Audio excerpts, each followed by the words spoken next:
Hi there, are you somebody looking for a new chair? Maybe you're interested in an ergonomic chair because you've got a bad back, or maybe you've got neck tension, shoulder tension, or you're just interested in paying closer attention to your posture. Well, if so, friend, before you rush out and purchase one, let me share today with you why I don't recommend ergonomic chairs. That's in today's video.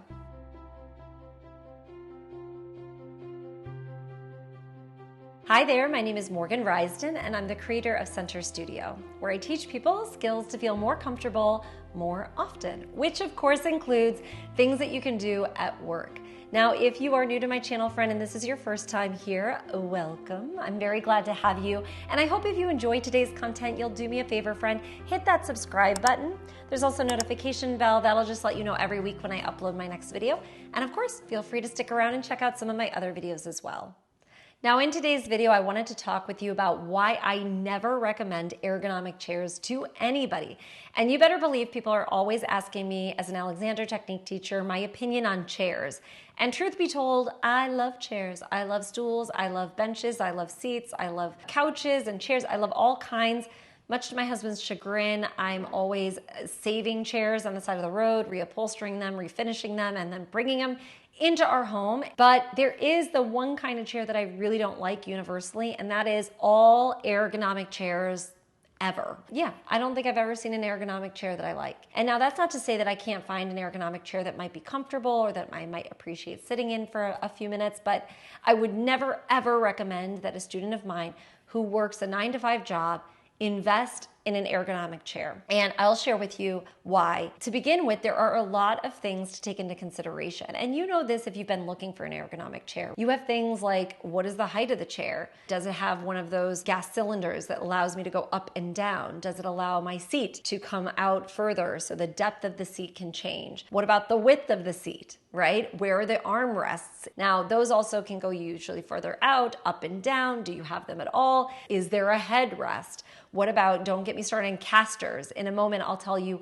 why I really don't like casters. Those are the little rolling feet of the chair. I'll tell you why I don't like casters in a moment. Now, you also have the material that the chair is made out of to take into consideration. Is it mesh? Is it foam? Is it plastic? Is it fabric? God help us, is it leather? There are a lot of different kinds of materials, and that can also affect how we're seated in the chair. Usually when people get a chair, it's like all of a sudden they have this desk with this computer and this keyboard that they also haven't taken into account.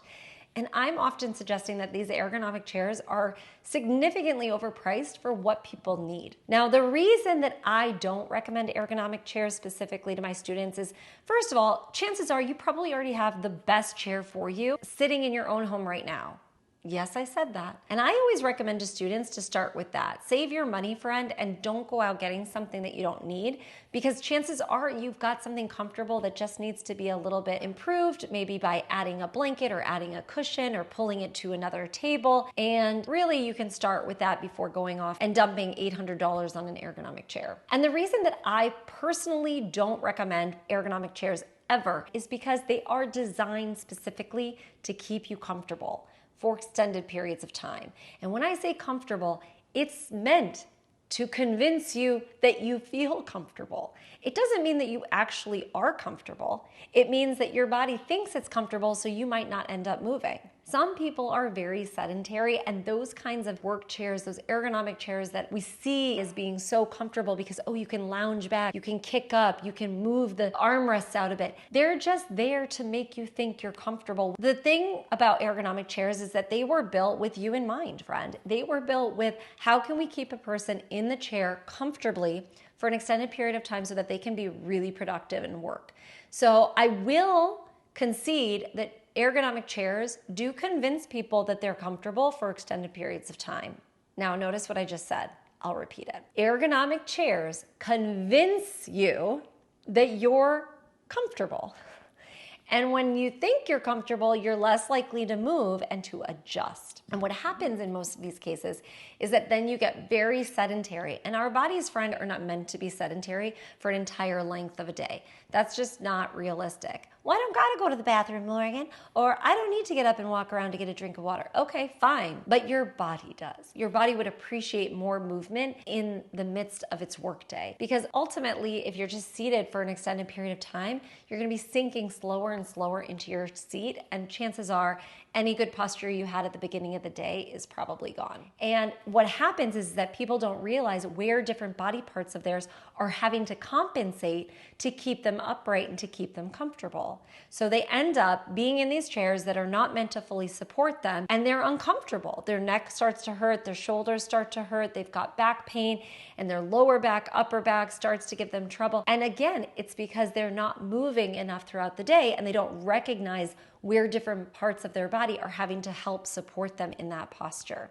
Now let me talk to you about why I don't like the casters. Those are the wheels on the bottom of your chair when you can move around really easily. I feel like I see this all the time in doctor's offices. You know, you'll see the nurse kind of sliding to go get the thing out of the drawer, and you know, you see a lot of moving around.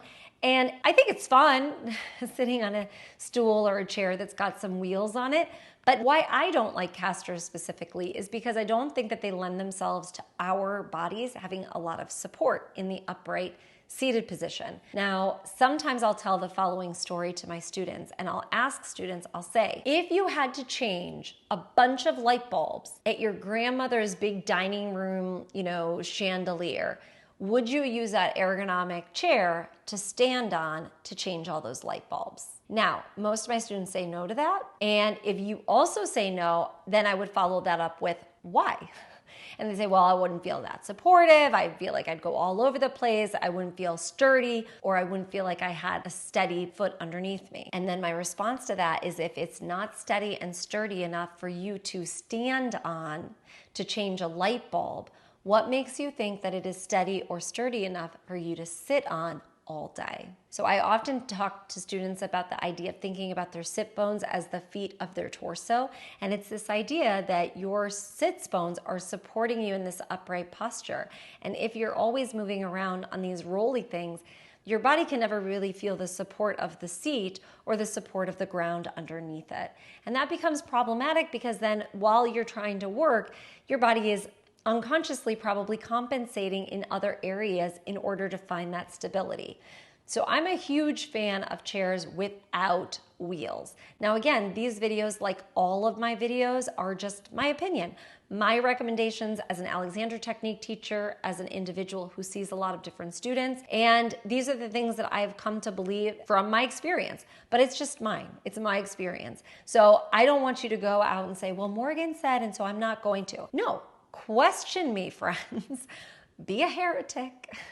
Do that with everybody that talks to you about you, and ask yourself, do I like it? Do I understand where she's coming from? Oh, I never thought about the wheels of my chair being more unstable. And now that she mentioned it, I do feel like, yeah, it's not as stable as my dining room chair or as my kitchen table chair. So I just put these things out there for you to start to question, to see if, would it change my opinion about what kind of chair I invest in for my work setup? So again, suggestions, not the rule by any means.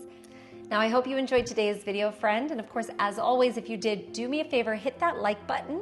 Also be sure to subscribe if you haven't already. And also share below in the comments, do you like ergonomic chairs? If so, why? Or if you are hesitant about getting an ergonomic chair, what are the things that you least like? I'd love if you shared in the comments below. All right, until next time, friend, take care. Ciao.